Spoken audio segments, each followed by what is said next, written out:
Hey guys, what's going on? Hope you are all doing well. We will discuss features and support for the new chip as well as the price and what we can expect from the new chip.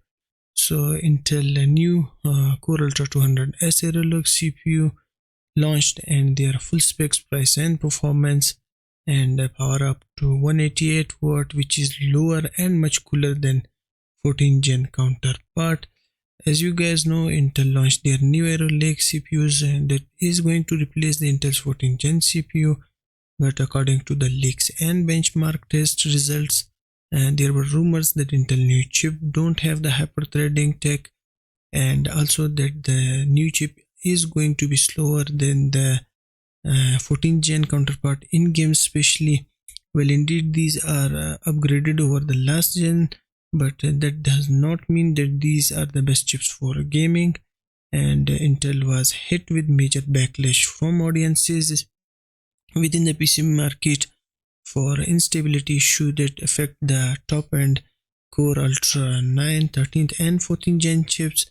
Although Intel has launched their last 0x12B BIOS patch and said that there will be no more BIOS patch update because this last one will solve the issue, but if the problem still persists, then you may need to RMA your CPU and get the new chip from Intel. But now there is another question rises: will the PC consumer trust Intel and buy their products, and how much of Intel will fail to attract the consumers to buy their new product because of the last encounter?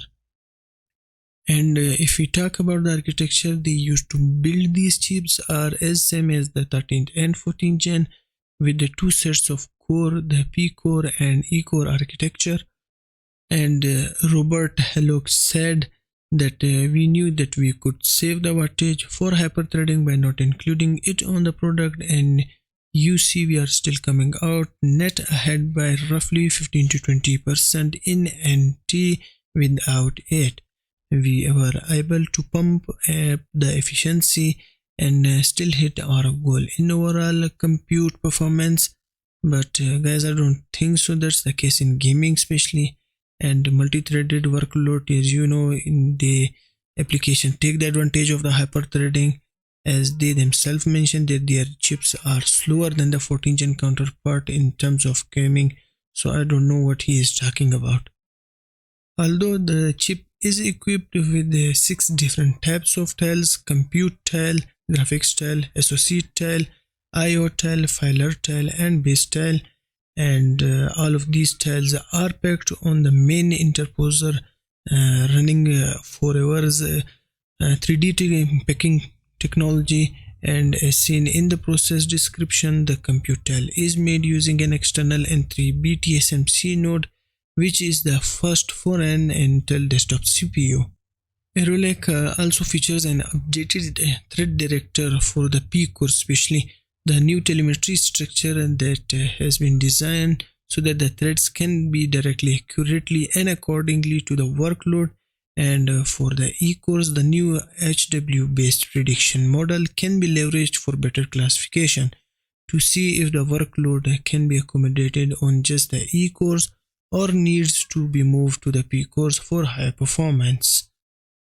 Now if we talk about the memory, in terms of the memory support, the new Z890 motherboard will offer up to DDR5 6400 natively capabilities and can be expanded speeds over 8000 MT per second with the XMP profile. The platform will support up to 48GB DIMMs in the dual channel mode for up to 192GB capacity in UDIMM and CUDIM and SODIMM.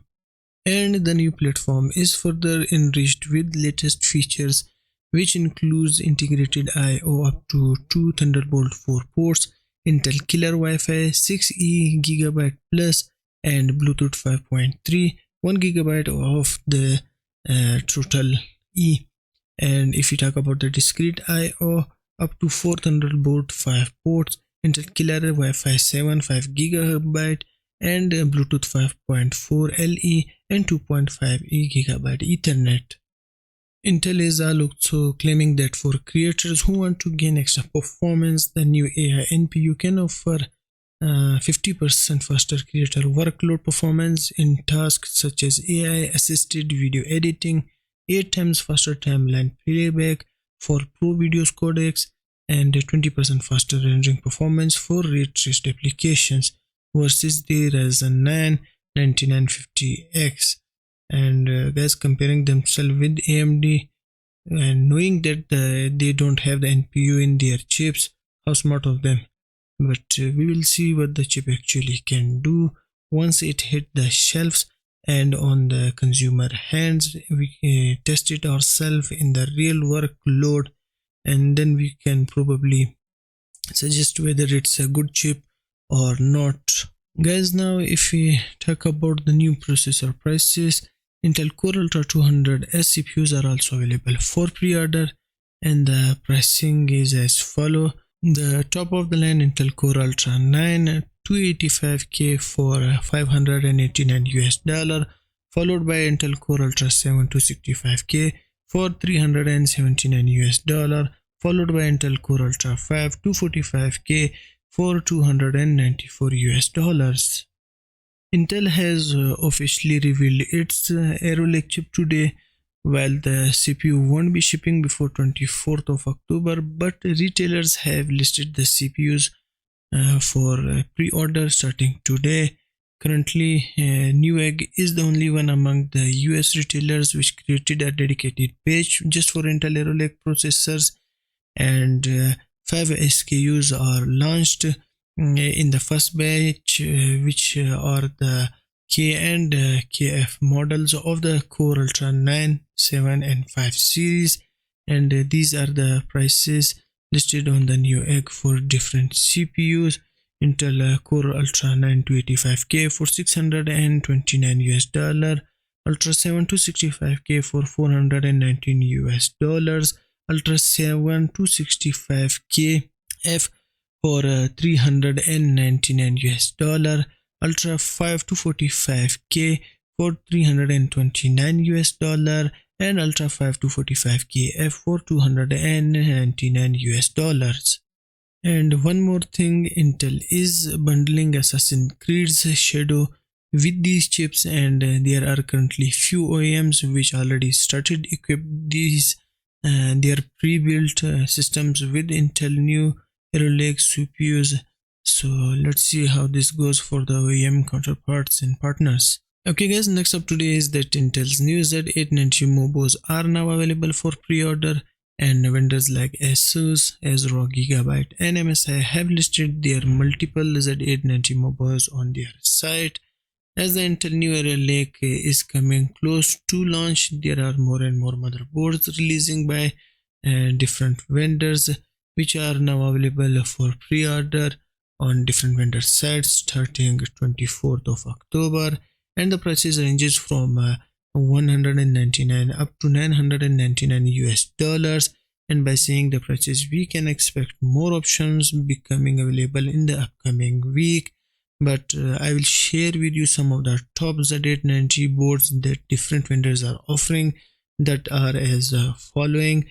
The MSI Mag Z890AS for $659 on Newegg, and SS ROG Maximus Z890 Extreme for $999 on BNH, and same price on Newegg. And Gigabyte Z890 Aorus Master for $599, and ASRock Taichi Aqua for $799. And guys, these are all the Z890 Mobos, and there are no B series board listed, but as I said earlier, we can expect more of motherboards in the coming week, so stay tuned for that. Okay guys, next up for today is from AMD side, and AMD Ryzen 7 9800X3D rumored for early November launch, and Intel confirms the Core Ultra 200 will be about 5% slower in terms of gaming. And according to the rumors, AMD could present their highly anticipated X3D processor right after Intel launches its new series. and chip hell member are discussing the potential launch for the Ryzen 7 9800X3D.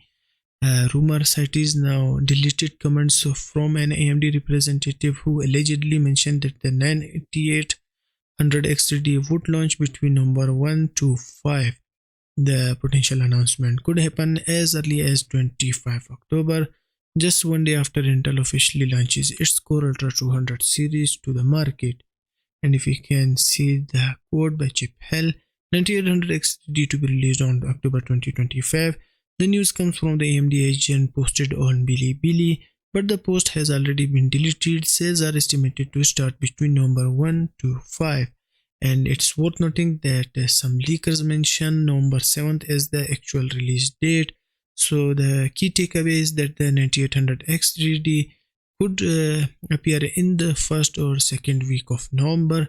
But Intel's commented on the Zen 5 X3D platform. Intel has not yet lifted the embargo on independent testing of the Core Ultra 200 series, but Intel's VP of Technical Market, Robert Hallock, who formerly worked for AMD, confirmed during a pre-announcement briefing with the media that Intel Core Ultra 200 series will be 5% slower than AMD's X3D parts. Guys, there are more and more leaks and rumors are coming, so I think it's true that the new chips are slower in gaming, whether they included the hyperthreading or not. But hyperthreading is not present and it's affecting in the multi-threaded workload, of course, but now in the game too.